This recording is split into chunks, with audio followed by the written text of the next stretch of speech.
Estás escuchando Mentes Covalentes, tu podcast de química y neurociencia, con Hugo Quintela y Clara García.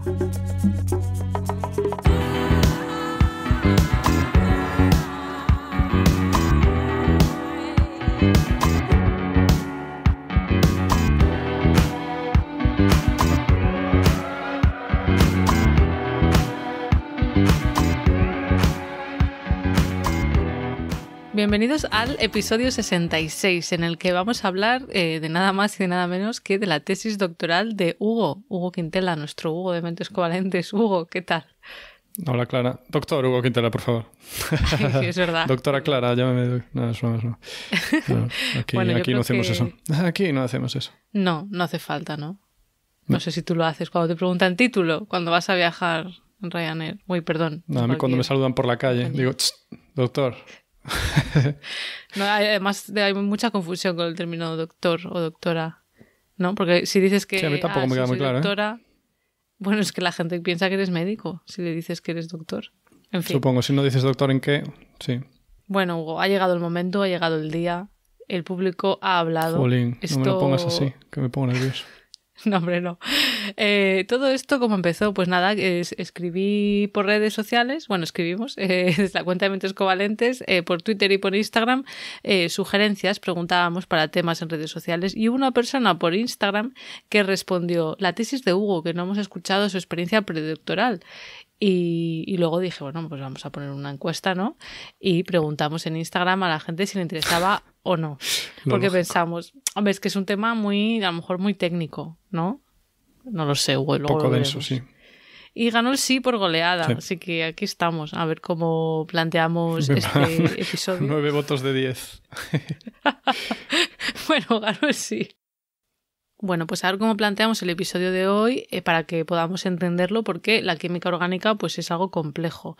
Yo te quería preguntar, Hugo, antes de meternos en harina, un poco por tener el contexto, ¿no? Y entrar en situación, ¿tu tesis doctoral era investigación básica que pretende pues entender por entender o era más aplicada? Bueno, entender por entender diría que no. Bueno. Es que esto es una cosa muy específica, ¿no? Claro, más que entender por entender es como ponerse un reto, ¿no? Y llegar a él. Porque el principal proyecto de mi tesis era la síntesis de un producto natural. Ajá. Pero claro, si sigo ya nos metemos en harina, porque si tengo que decir que es un producto natural ya es harinarse. Es harinarse.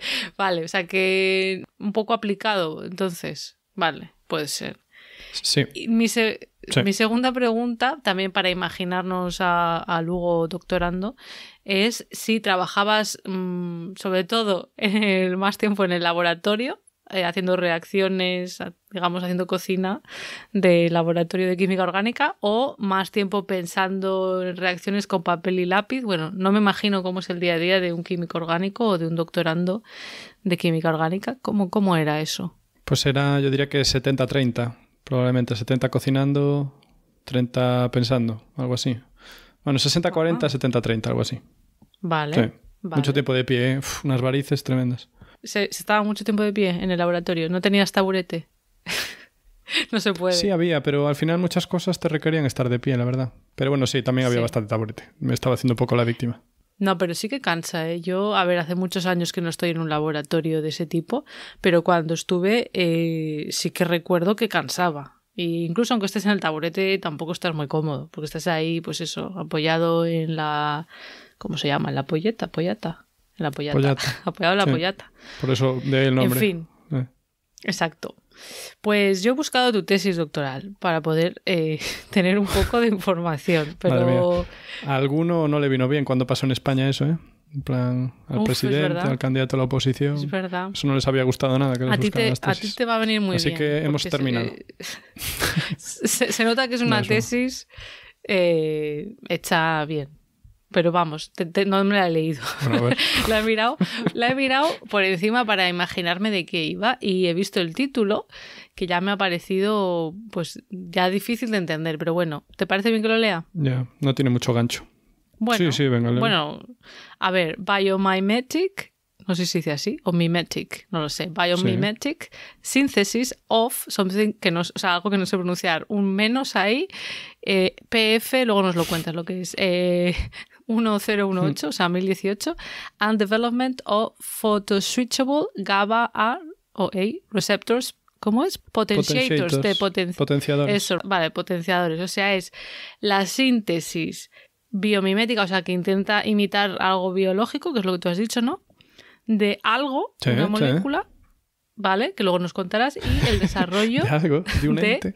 De algo, de un receptor, bueno, de un potenciador de receptor GABA que se puede encender y apagar con algo que tenga que ver con la luz, supongo, ¿no? Sí, vale. Sí, la verdad que es un buen... Esta es bien interpretado. Mi idea.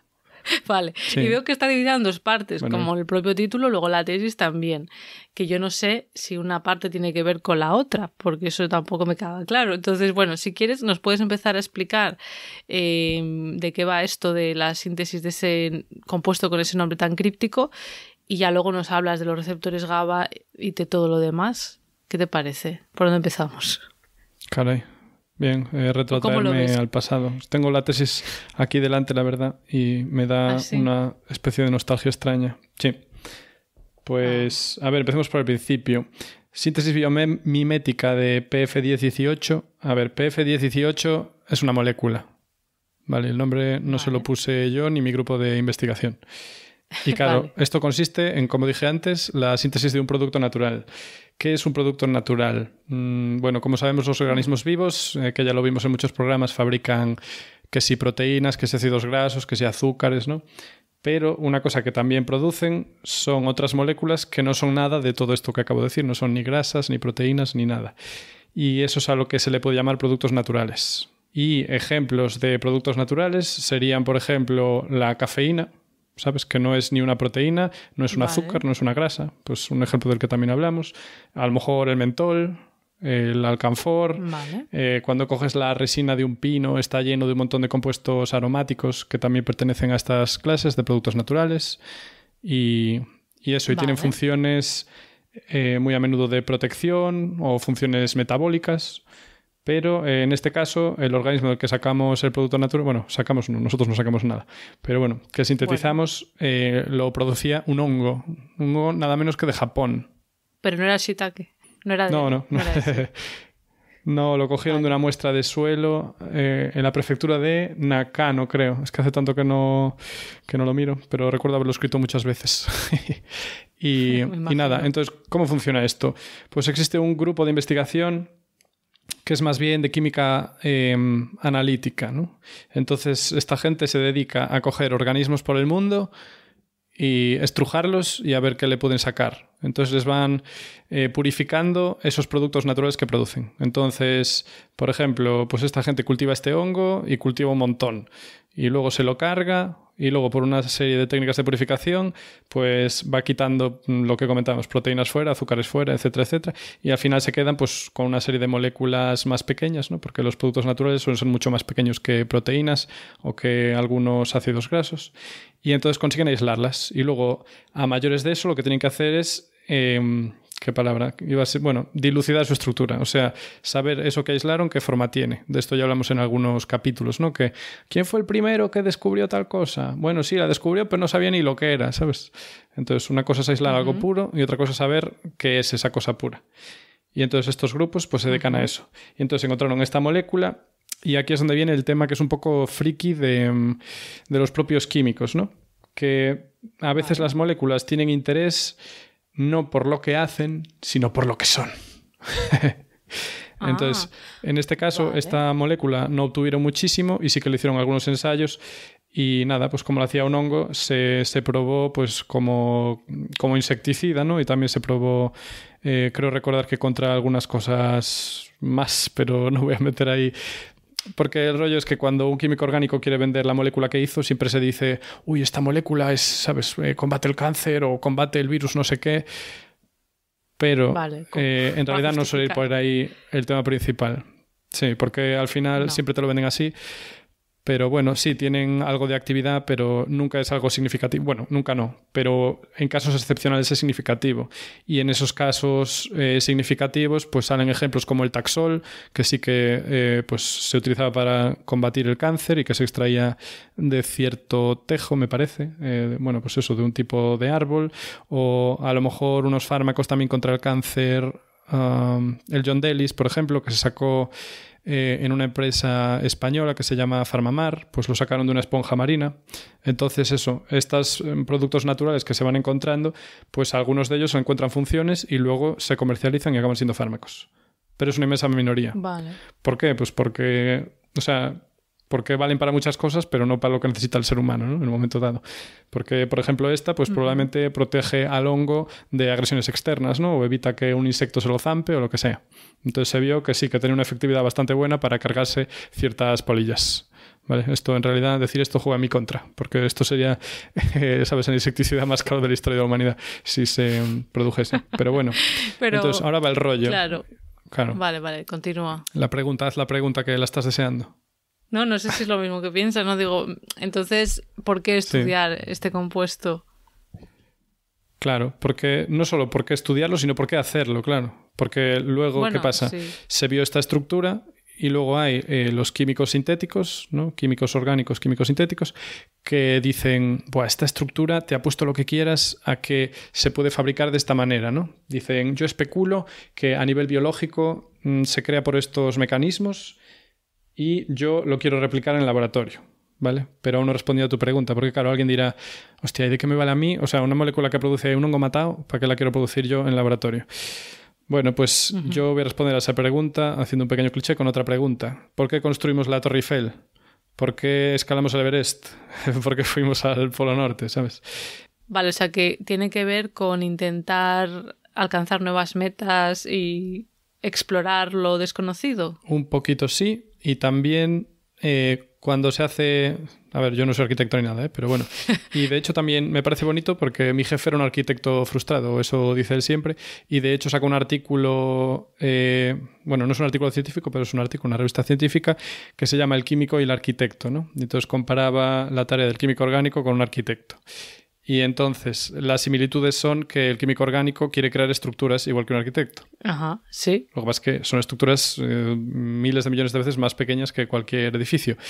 Y también dice que una gran diferencia es que el arquitecto, bueno, los dos trabajamos sobre planos, pero el arquitecto no trabaja por ensayo-error.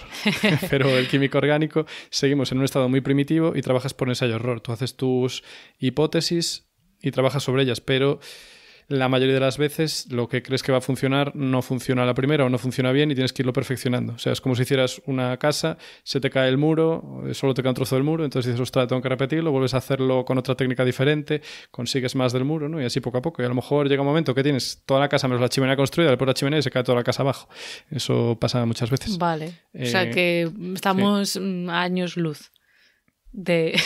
Sí, arquitectura. Quizá algún día, mi teoría es que algún día se podrá predecir si una reacción va a funcionar o no utilizando inteligencia artificial y entonces no tendrás que perder tanto tiempo. O lo podrás, ¿sabes? Podrás simularlo en el ordenador y lo verás. Que ya estamos con algo de eso, pero es muy primitivo. Ya. Entonces, la molécula, volvamos a la molécula. Sí. Que quisimos sintetizar y sintetizamos, por fin. Llevo nada menos que 12 años, porque fueron, antes que yo, hubo dos doctorandos trabajando en ella. Bueno, un doctorando y un postdoc. Y entonces, claro, hicieron parte del trabajo, ¿no? Consiguieron pasos importantes, pero no consiguieron finalizar la molécula. Qué fuerte. Uno se quedó, bueno, consiguió una parte muy importante, pero luego se quedó atascado en un trozo y no pudo, y tuvo que dejarlo. Era el tema de su tesis y no pasa nada. Sí. O sea, las tesis de química orgánica es una perrada, ¿eh? Lo intentamos. Sí, depende de la suerte que tengas. Sí, o sea, hay gente que, pues, por ejemplo, yo tenía una compañera que estuvo a lo mejor 2 años trabajando y luego vio que no era reproducible lo que hacía, ¿sabes? Volvió a intentarlo y recuerdo verlo en una charla y era horrible. Empezaba a poner X en todas las diapositivas. Eso me suena, no sé si lo contaste en la tertulia de investigación, que a veces no es algo reproducible, pero no porque hayas querido engañar ni nada así, ¿no? Sino que bueno, no sé, hay algo ahí. Sí. Vale. Sí, alguna condición que no controlas. O sea, que 12 años. Y se frustra. Sí. Entonces, ¿cómo funciona esto? Es que tú ves esta molécula y luego el químico orgánico dice, vale, tengo que diseñar el proceso para construirla. Vale. Entonces tomas la molécula final y haces lo que se llama retrosíntesis, que es decir, vale, voy a ir un paso atrás. O sea, ¿cómo quiero ver el último paso para crear esta molécula, ¿no? O sea, es como si tienes la casa, pues dices, vale, tengo la casa entera. ¿Qué es lo último que construyo en la casa? Dices, vale, pues le quito el tejado. Vale. Voy a usar el típico cliché, ¿no? Vale, y entonces tienes que ir así, haciéndola hacia atrás. O sea, tienes que ir pensando esa construcción, ir quitándole partes y al final decir, vale, tengo que empezar con esto y con esto. Pues eso es muy, y dentro muy de buena eso, manera de hacerlo. Sí. O sea, muchos proyectos... Prácticamente la única. Muchos proyectos se hacen así. Al final dices, a ver, si quiero llegar a esto, claro. Vale, o sea, que llegas a la conclusión de tengo que empezar por aquí. Sí, correcto. Y entonces, en el caso de esta molécula, pues tenía como unos 22 pasos, ¿no? De añadir piezas, 22 reacciones distintas. Vale. Al menos, claro, esto fue al final. Al principio, pues el cálculo no era el mismo, ¿no? Porque, claro, llegas a momentos que dices, ostras, pues esto que tenía pensado hacer es un callejón sin salida, no puedo. Vale. Y entonces, para esta molécula en concreto, también hay una cosa que se llama, bueno, ¿cuál es la palabra? Se preveía hacer una reacción en cascada. Que una reacción en cascada en química orgánica es que tienes como 3 reacciones en una, por ejemplo. O sea, mínimo 2, ¿vale? Pero en este caso, pues teníamos como 3 reacciones en una. Y eso es muy bonito, es chulo y mi jefe utilizaba el adjetivo sexy. Bueno, o sea, no sé si para todo el mundo. Mi jefe a veces era muy gracioso.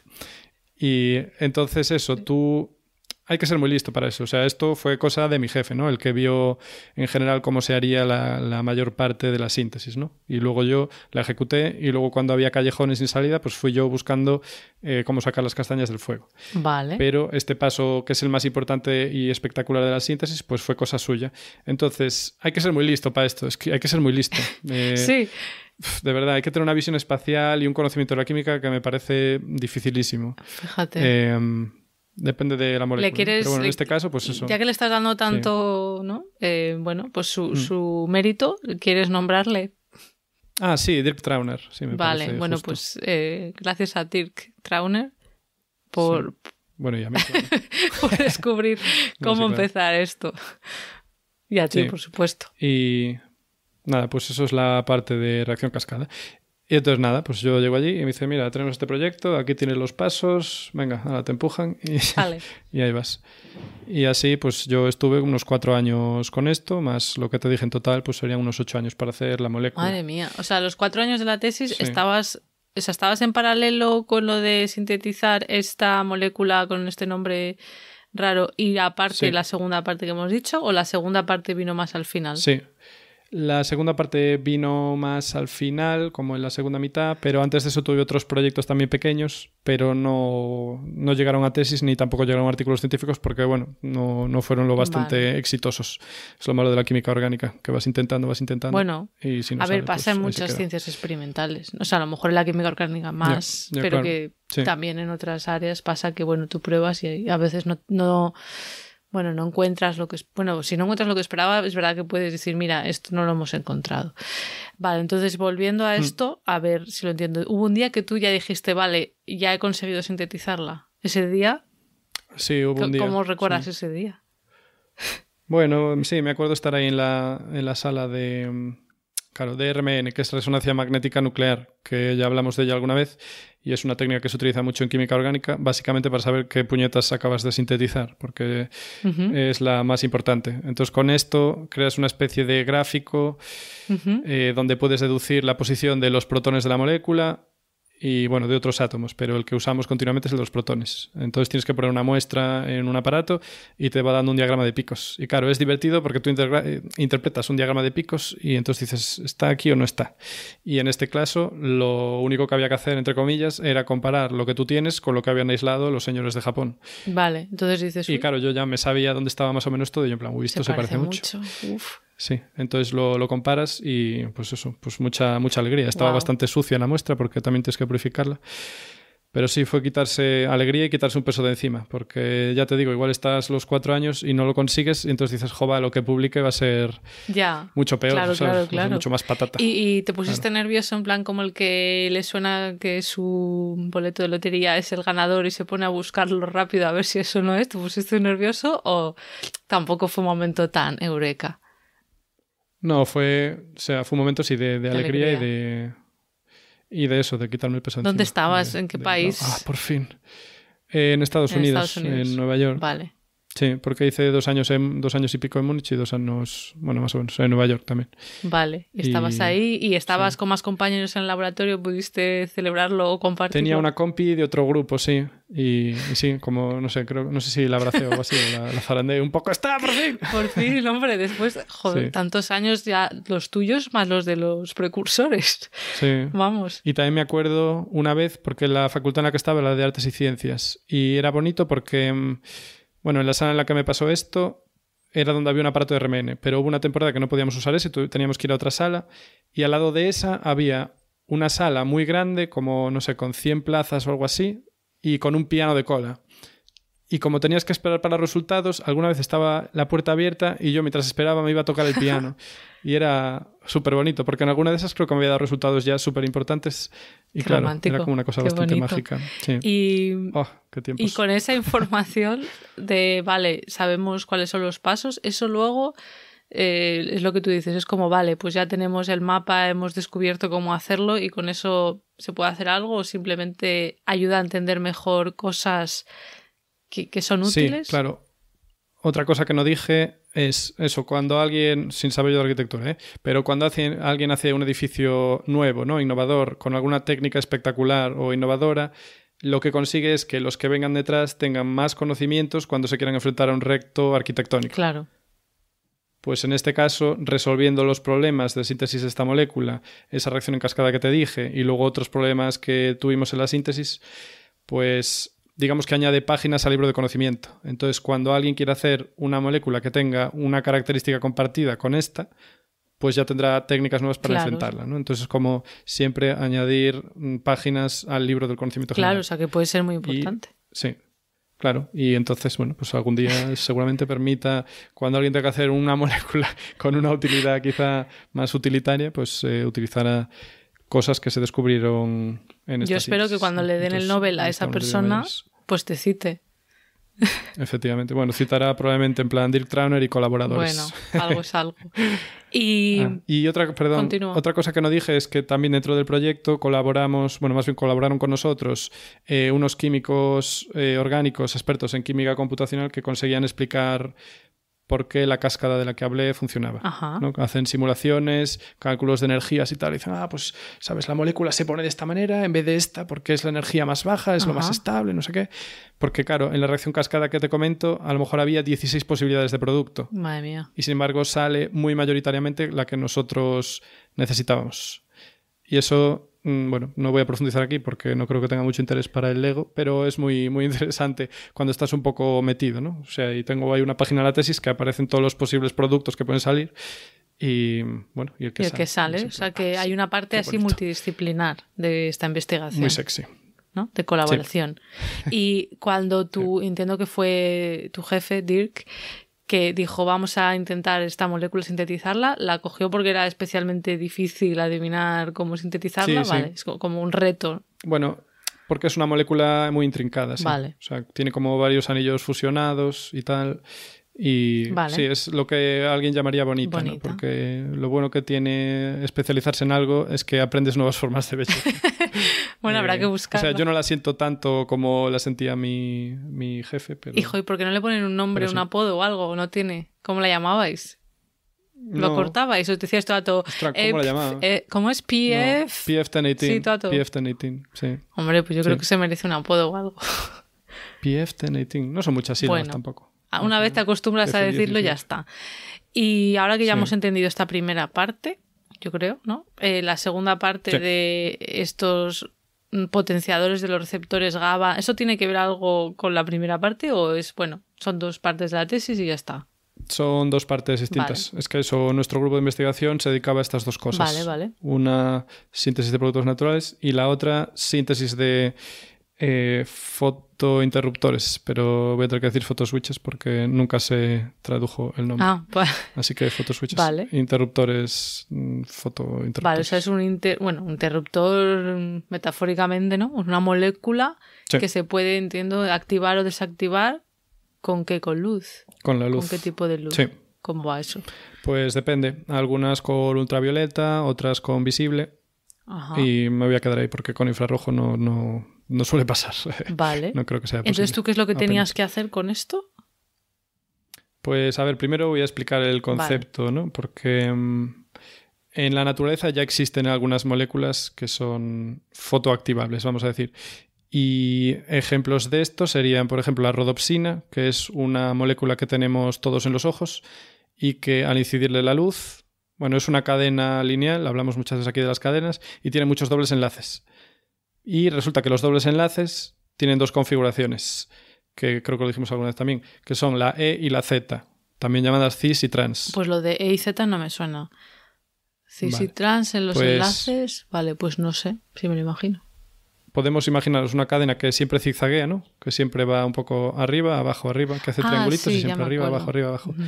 Pero también se puede girar y entonces en vez de ir arriba, abajo, dos extremos van hacia la misma dirección, ¿no? O sea, me cuesta explicarlo. Pero bueno, como dos nos palitos. Imaginamos una cadena que puedes doblar, sí.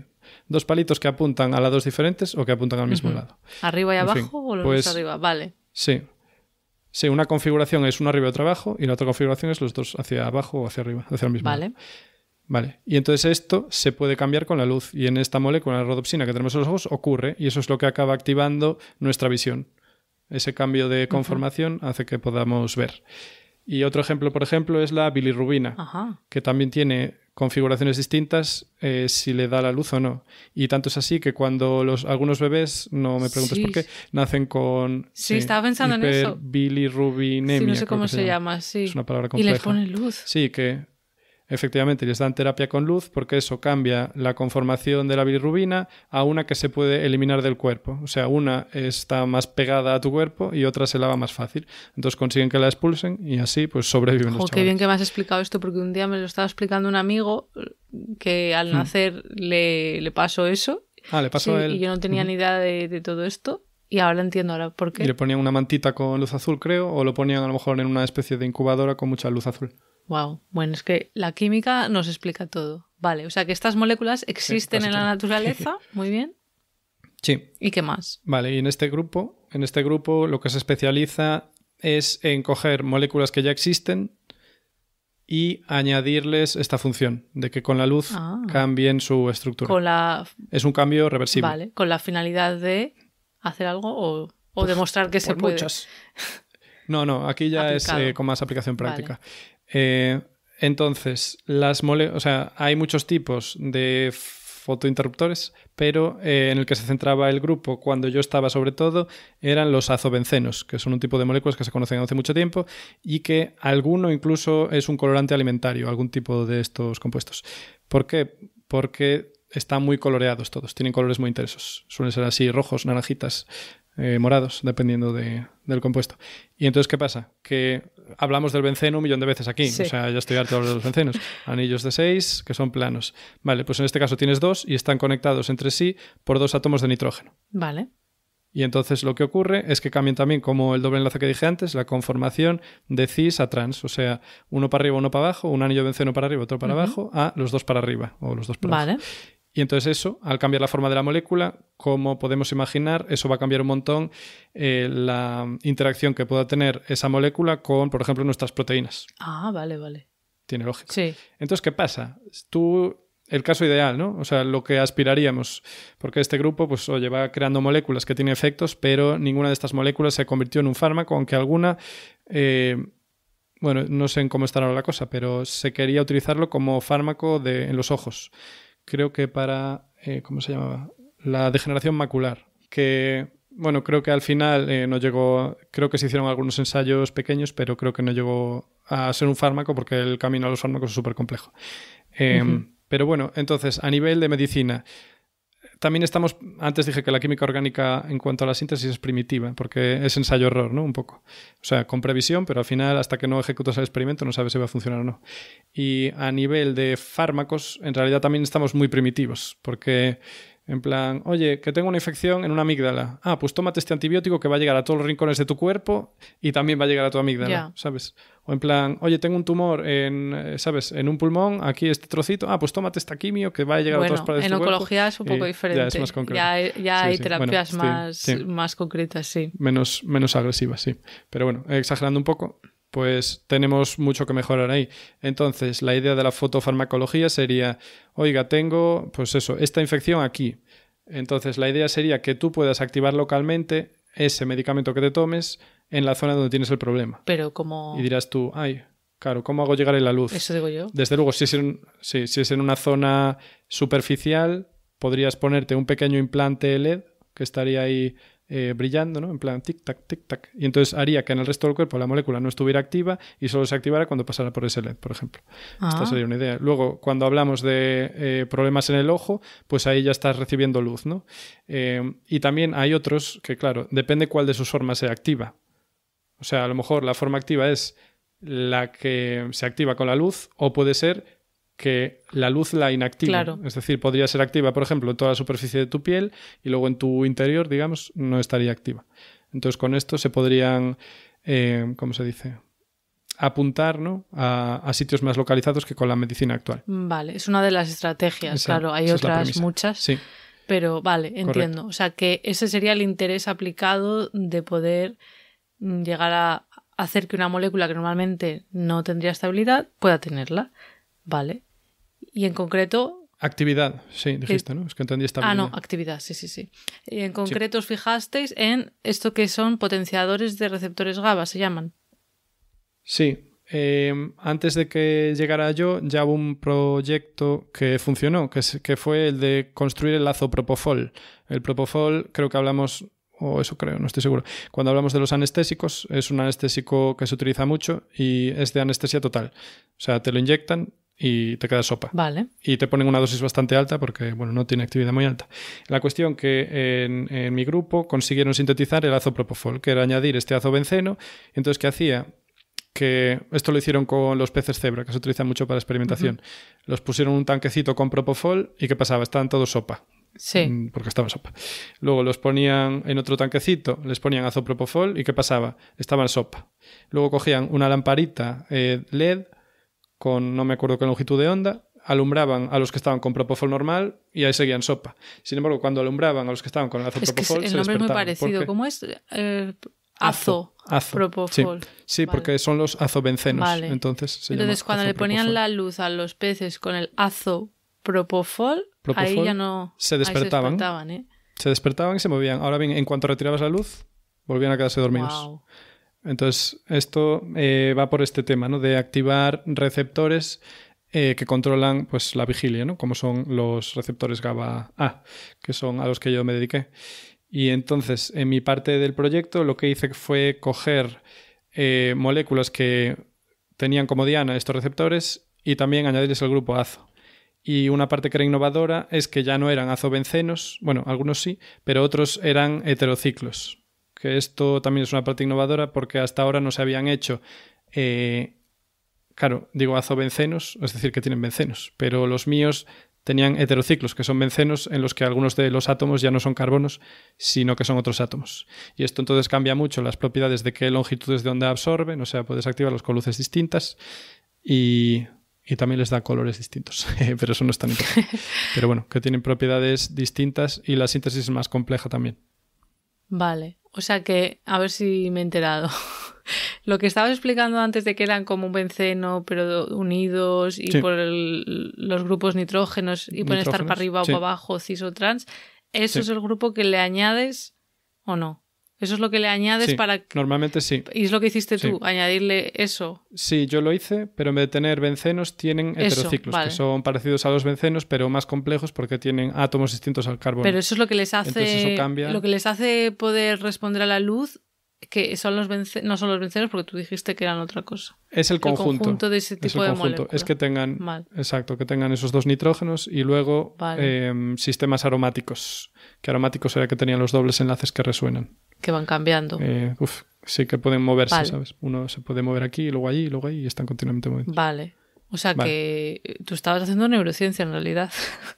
con receptores GABA. Sí, a ver. Bueno, no. A ver, sí, no. ¿Por qué? Porque esto es una pequeña historia nueva de lo que quieres que funcione y no funciona. Ah. Porque eso de los que hice, un problema que puedes tener a veces es, vale, los construyo, digamos, pero luego no hacen el interruptor. Ah. Porque lo de hacer el interruptor es muy dependiente de las características electrónicas que tengan, ¿no? O sea, de cómo sea la carga de electrones en la molécula. En mi caso sí que lo hacían, pero no lo hacían del todo. O sea, porque puedes conseguir una conversión casi del 100%, pero a veces también puede ser del 40%, del 50%, del 60%. Y entonces cuando los probamos también en peces cebra, pues apenas se veía efecto. No era ni de lejos el efecto que vimos con el azopropofol, que la verdad es que era la leche. Vale, o sea, tú también... Y después a mayores... ¿utilizaste sí. peces cebra tú en la tesis también?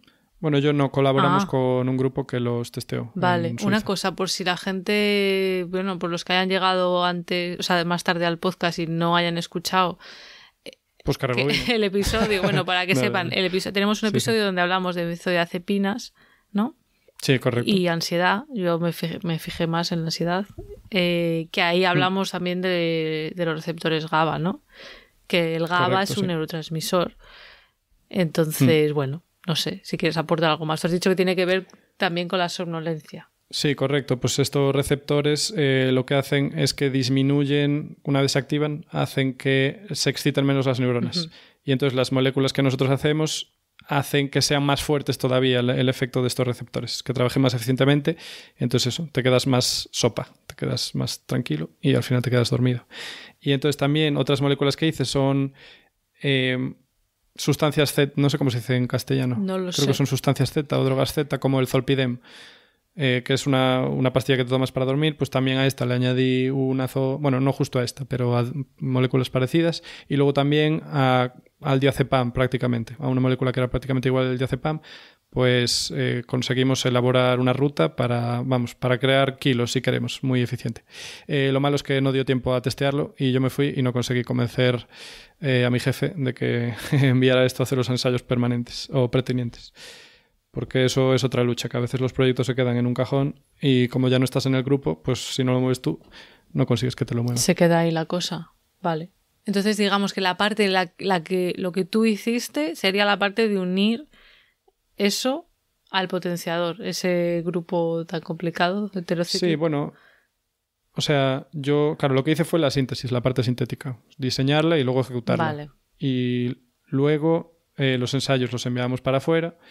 Pero bueno, tampoco es que tú tengas la molécula, en plan que tú compres ahí, oye, me voy a comprar Zolpidem y luego lo meto en el laboratorio y lo cambio. No, porque tienes que empezar desde cero. O sea, tienes que, como te comenté antes, tienes que diseñar la síntesis desde cero. Vale, quiero llegar aquí, voy a ir deshaciendo la casa, le voy a ir quitando partes y decidir cómo la hago. Entonces la tienes que hacer desde cero. Casi nunca puedes hacerlo con la molécula final, añadirle un trozo. Normalmente tienes que empezar desde el principio. Pero eso también forma parte del reto, de querer... Sí, un sintetizar poco sí, claro. desde el principio todo. O sea, no, el objetivo no es... O sea, no lo haces porque quieras, lo haces porque la molécula no te lo permite. Ah, claro. vale. O sea, claro, vale. No era simplemente el reto del Everest. Aquí. No, a ver, vamos a ver, la ruta que vas a escoger para hacer una molécula siempre tiene que ser la más sencilla. Si no, a ojos de tus colegas dices, este tío es idiota. Y de hecho muchas veces hay piques de grupos entre grupos científicos. Uno hace la síntesis en 20 pasos y otro te la hace en 14. Y si te hace 6 pasos menos, te está apalizando, ¿sabes? Vale. En fin, hay ese pique siempre. Y nada, en este caso pues diseñamos una ruta, la verdad que funciona muy bien. Si algún día llega algo esto, pues con rendimientos muy altos y muy bonita. Qué bien, qué elegante. Pero bueno, eso ya es para cafeteros. Me alegra que uses esa palabra porque también se utiliza bastante. Una síntesis elegante, sí señora. Antes has comentado que habías utilizado la técnica de resonancia magnética nuclear, ¿no? Para la primera parte de tu tesis, sí. Al menos. En general, en la tesis, sí. ¿Qué técnicas utilizaste? Pues sí, esa es la más importante. Luego también mucho el HPLC masas, que es... Bueno, te permite separar... Porque claro, tú cuando haces la reacción... Esto no son los mundos de Yuppie. La mayoría de las veces haces la reacción y obtienes tu molécula, pero también un montón de cosas que no te interesan y que muchas veces no sabes lo que son. Oye, o que a veces son descubrimientos importantes, que también me pasó en la síntesis, que hubo sorpresas muy agradables. ¿Ah, sí? Sí. Pero bueno, eso, que tienes que limpiarlas, por ejemplo. Entonces, en una columna de HPLC puedes separar los compuestos y luego además te dice la masa de tu molécula. Una columna. O sea, te una dice columna cuánto como pesa. de grande. Ya, lo dije como si fuera, claro. Una columna cromatográfica, las del HPLC son muy pequeñitas, pero es un como... papel? Pues eso. No. Un tubo. Es un tubo que está relleno de una sustancia a la que se quedan pegadas las moléculas. Vale. Pero en general cada una se queda más pegada que otra. O sea, cada una es muy personal. Vale. Entonces, como algunas se quedan más pegadas que otras, tú las vas arrastrando poco a poco con disolvente y entonces van saliendo de esa columna antes o después. Y así puedes separarlas. Vale. Entonces, con el HPLC puedes o bien separarlas y luego guardarlas para ti para trabajar, o bien solo utilizarlas para análisis. O sea, te lo vas separando y dices, oye, aquí tienes una molécula que pesa tantos gramos por mol, aquí tienes como una que pesa tantos. Un colador entonces ahí te da información. que te deja pasar como un ciertas colador, cosas, sí. Vale, de un tamaño. Correcto, un colador molecular. Vale, sí. O sea que esa fue... Algunas veces es por tamaño y otras veces es por afinidad química. Vale. Depende. Sí. Esa es una que usábamos mucho. Y luego, para purificar ya cantidades grandes, teníamos columnas cromatográficas también, que era lo mismo, el mismo concepto, pero mucho más grande. Y las solíamos llenar de sílica, de sílice, polvo de sílice. Porque ahí pues, las moléculas se van quedando pegadas y las vas sacando. Y cuando haces este método de forma manual puede ser un coñazo. Un coñazo muy grande, porque a veces lleva horas. O no sabes cuándo va a salir tu molécula. Tú vas ahí dándole y tienes que mirar si sale o no. Y ya que me preguntas esto, se me ocurre que la peor reacción que tuve que hacer en toda la tesis era la preparación de un... a ver, no me voy a leer mucho, pero bueno, de un estannano, que es un compuesto orgánico con estaño, o sea, estaño unido a carbonos orgánicos. Y para eso tienes que usar el compuesto más tóxico con el que trabajé nunca, que daba bastante mal rollo. Esa era una de las partes que no me gustaba. Te protegías, entonces, claro, muchísimo. A ver, bueno, la bata la llevaba siempre, gafas, trabajas en campana y luego te ponías doble guante y no deberías ni olerlo, pero alguna vez lo olí, pues no puedes evitarlo, olía un poco como a pimienta, que siempre lo ponía en la bibliografía, lo ponía siempre. Y tú dijiste, me di cuenta, lo he comprobado. Vaya. doy fe. Pero además, para llegar a esa etapa de tener que usar el compuesto de estaño, tenía que hacer una reacción que me llevaba todo el día, unas 10 horas o así, y que tenía que trabajar buena parte de eso con la menor luz posible. Entonces tenía que envolver todo con papel de aluminio, tenía que decir a mis compañeros, chicos, que tengo que hacer la reacción Saliros, de tal. que apagamos entonces, las luces. Joder, otra vez... No, claro, entonces trabajaba todo el mundo un poco en penumbra por tu culpa, ¿no? Y algunos tenían la propia luz en su campana extractora, ¿sabes? Cerrada, pero era un coñazo. Y luego eso, era importante la temperatura, la mezcla se ponía viscosa y era en plan, ay Dios, no, si se queda ahí rígido, se me estropea. O sea, alguna vez la hice y no me salió, al principio sobre todo. Era durísimo, odiaba esa reacción y la posponía casi siempre todo lo que podía. Y era en plan, bueno, mañana es el día. ¿Y esto para qué era? Has dicho que ya me he perdido. Pues era un paso. De la síntesis. Sí, uno, pues... Sí. Vale. Y nada, y al final también se me ocurre como dato curioso que la cantidad final que llegué a tener de la molécula objetivo era de unos 2 miligramos o algo así, nada más. O sea, empiezas con 20 gramos a lo mejor y acabas con 2 miligramos. Estupendo. Porque siempre vas perdiendo... Estupendo. Súper motivador eso. Entonces, claro, empiezas trabajando en cosas enormes y al final acabas trabajando con una pipetita, ¿sabes? Con... pipeta. Sí, pipeta más o menos es de lenguaje común. Supongo con una que cosa pequeñísima y vamos, lo pesas en una balanza súper precisa porque si no, no sabes ni lo que tienes. Es como un... Sí, lo miras ahí a contraluz y dices, sí, parece que hay algo. Wow. Pero bueno, luego tus análisis lo verifican que hay algo. Eso sí. Y nada, ahí está guardado en un congelador. Está ahí congelado eso. Para que lo puedan utilizar. Sí, eso se guarda hasta cuando te vas. Pues sí, se puede llegar a usar para algún tipo de ensayo y si no, pues oye, pues ahí está. Ahí está tu tesis también, ¿no? Escrita. Sí, se van llenando congeladores. Cuando yo estaba, pues tuvimos que migrar lo que había en los congeladores de Múnich a los de Nueva York. ¿Y no se descongeló por el camino? Nada. No, lo ponen con hielo seco. Bien. Lo ponen ahí, en neveras gordas con hielo seco a cruzar el océano. Yo creo que y ya llega. Hemos podido entender un poquito, aunque sea desde fuera, pues no sé, la frustración supongo que lleva a veces la experimentación, ¿no? La investigación experimental, de que las cosas no salen a la primera, de que es tener esa tenacidad, probar, seguir. Y en el penúltimo paso era un aldehído que ya faltaba una reacción y, jolín, todos los intermedios eran estables, pero justo ese no. Y ahí perdí bastante cantidad porque no era estable y se descompuso el solo. Pensaba que ibas a decir que perdiste la fe y dijiste lo dejo. No, perdí el compuesto y entonces tuve que... Pues una perrada, porque solo faltaba una reacción, ¿sabes? Y entonces no me esperaba eso. Y eso que la norma es trata siempre tus intermedios, se llaman intermedios las moléculas pues que están entre medias, como si fueran altamente inestables. Siempre ponlos en el congelador, siempre tal y cual. Y tú no lo hiciste pero ahí. Como todos... A ver, porque veía que todos eran estables, entonces fue solo esperar unas... Es que ni horas, ¿eh? O sea, no fue ni esperar horas, fue menos. Se te fue. Y se fue al... ¿Y eso qué implica? ¿Volver a empezar algo muy... que lleva horas? Sí. ¿O días? No, como horas. No, meses. Meses. Uy. Claro, es que también tienes en paralelo que programar, tener tus reacciones más avanzadas e innovadoras, eso lo tienes que... hacer en paralelo con ir preparando material de las reacciones que ya sabes hacer, ¿sabes? Madre mía. O sea, tienes que ir mezclando gran escala con pequeña escala. Pero una vez, yo pensé que una vez ya sabías lo que hay que hacer, pues lo repites. No, meses otra vez, madre mía. Bueno, a ver, meses, a lo mejor semanas. Me pasé meses, pero semanas, Wow. O sea, más de un mes seguro. Esto sí que imagino la frustración ese día, Hugo.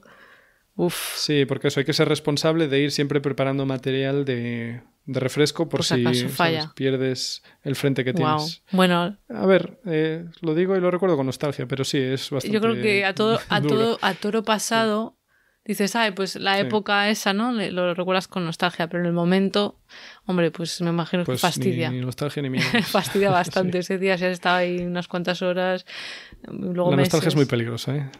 Tiñe de rosa del todo. Eso casi. Es verdad. En fin. Bueno, pero también tienes los momentos eureka, ¿no? Estos de hoy lo he conseguido, hemos sintetizado. Sí, eso también está ahí. Y luego cuando se te ocurre una idea y funciona.